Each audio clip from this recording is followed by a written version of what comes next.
Hello there and welcome. I am going to explain an idea that every child should learn before they even go to school.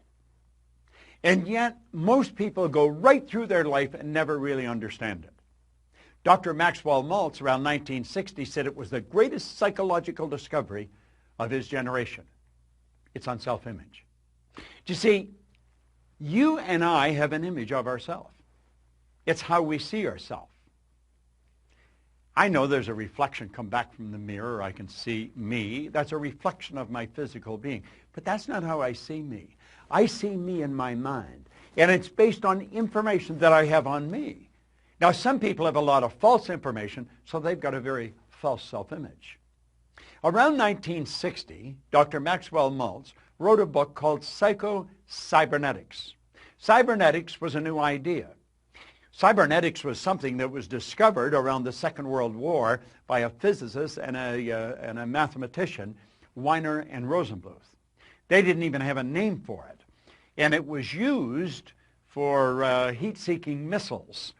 And they pointed out that cybernetics is the science of control and communication in the animal and in some machines. And what it does, it measures deviation from a set goal, sends information into a coordinating mechanism that'll correct the output and keep whatever it is moving towards the goal. Well, do you know you have a cybernetic mechanism locked up in you? Now what I've just said may not make any sense to you at all, but before you finish watching this video, it's going to make a lot of sense. Now, if you've heard me speaking at any event or in any video or audio, you've heard me talking about paradigms. Paradigms are nothing but a multitude of ideas, a multitude of habits that are fixed in the treasury of our subconscious. Paradigms are partly genetic and partly environmental. In other words, the ideas are built right into the genes at birth. That's why we look so much like our relatives. So when we tie all these together, it makes a very interesting story. And I'm going to ask you to sit back, take notes if you want, but really pay attention. If you have kids in school, this is critical. If you're in sales, your sales will skyrocket. Relationships, just anything that you're going to do is dependent on how you see you. So let's think about it. Cybernetics and paradigms. Very, very interesting subject. Cybernetics and paradigms are both control systems that operate essentially on the same principle. Both maintain a definite course of action and will not deviate from the course that has been established. You must alter the paradigm to achieve the result that you desire. Now think about that for a moment.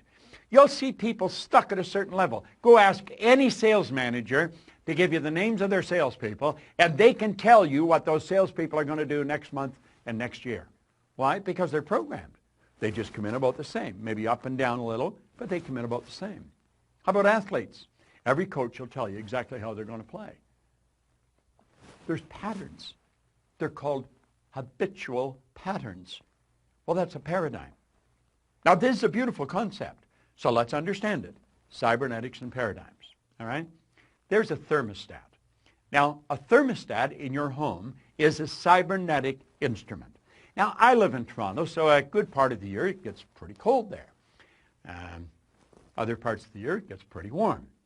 But in the winter, you would have your thermostat set to control the room temperature at around 70 degrees.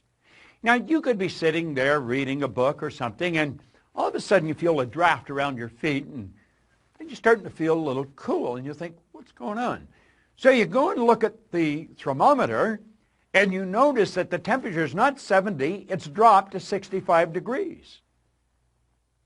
You start to investigate, you think, what's wrong? And you'll notice the front door's open. Now, it used to be, when I was a little boy, you'd go and check on the furnace, because maybe the furnace had gone out. And you'd have to shake all the ashes down and build another fire and get it going again. Not today. Today, we've got cybernetic mechanisms hooked up to our heating system. You see, the thermostat measures the deviation from the set goal. What was the set goal? The set goal is 70. But the temperature is at 65. Things have changed. The thermostat sends a message to the furnace, and automatically the fire's turned on. The fan's turned on, and the temperature starts to rise. And it gets up to 66, 67, 68, 69, and it'll take it right back until it's back on course at 70 degrees. And then the fire and the fan are turned off. Now think of that. And it all happens automatically. That's a cybernetic mechanism. Interesting, isn't it? Do you know you've got a cybernetic mechanism in you? Let's look at it another way. Let's look up at the sky. Here's a big plane. Now, the automatic pilot on a commercial plane is a cybernetic instrument. That's exactly what it is. And you see, a flight pattern is programmed into the plane's computer system. When the plane goes off course, the cybernetic system measures the deviation from the set goal, and it corrects the flight pattern. The plane is brought back on course. It's correct. Do you know a rocket going to the moon is off course 97% of the time? Let's take a look at it from a different perspective. There's a plane leaving Chicago, and it's flying to Paris. Now, when the plane leaves the vicinity, it's just getting off the ground. You see the wheels are still down. It's just getting up there. The automatic pilot is flipped on. The pilot could come back and have dinner with you. Now, they don't leave the cockpit, but they're not necessarily doing anything. It's all done automatically.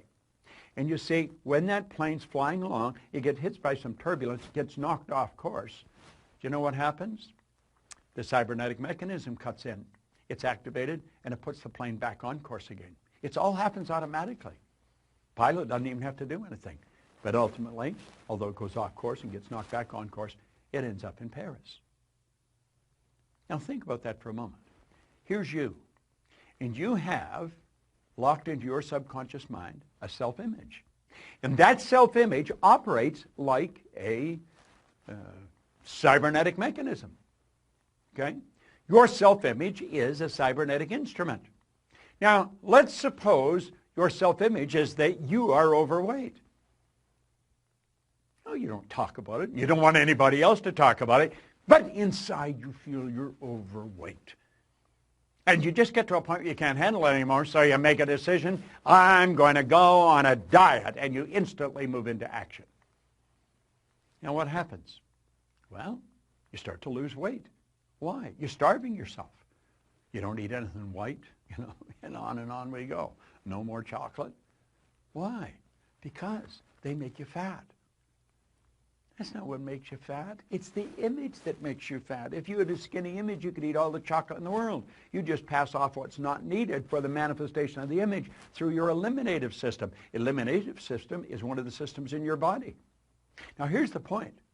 When a person who is overweight goes on a diet without changing or altering the self-image, any weight loss is temporary. That's why people gain and lose tons in a lifetime. Say they lose it, you're automatically programmed to find whatever you lose. The self-image, being a cybernetic instrument, measures the deviation from the set goal and immediately corrects the course.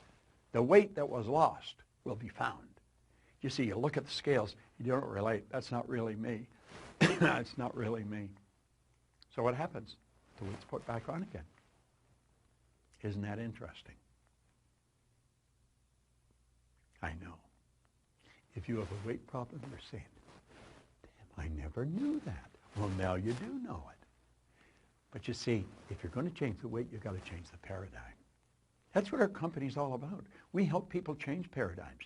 We help them live in the body they want to live in. I'm so happy and grateful now that I'm at my perfect weight. I'm looking good. I'm feeling great. You can do that. You can live the way you want to live. You're God's highest form of creation. Where's another area that we could use? Well, you can use it in any area. Let's take a child in school. Now, this is all in Psycho-Cybernetics, Dr. Maxwell Maltz's book. And here's something else.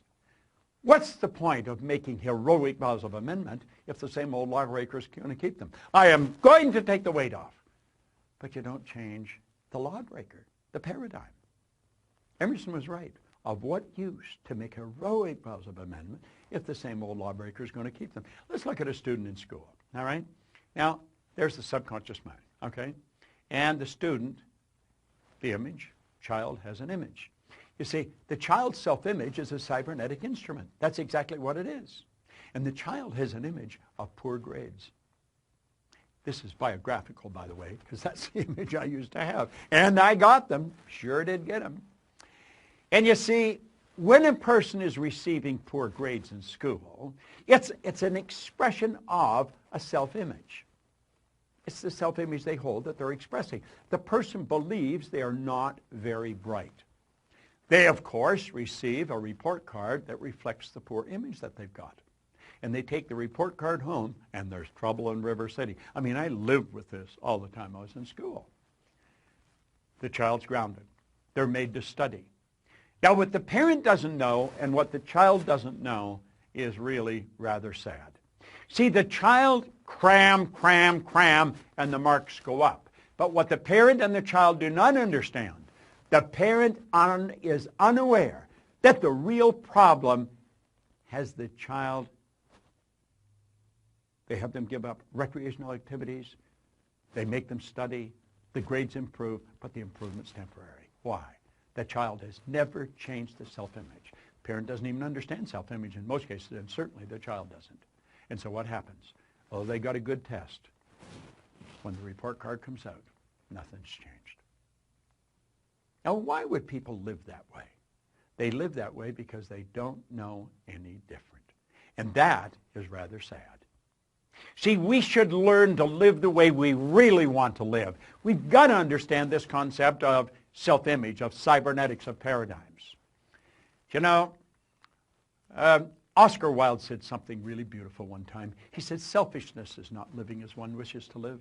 Selfishness is asking others to live as one wishes to live.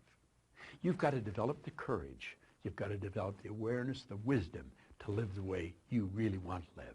Life is very short, and it's over very fast. And you can have, do, or be anything you want. You're God's highest form of creation.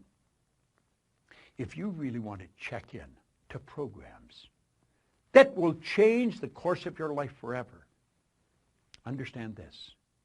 Myself and my associates in our company spend all their time studying this.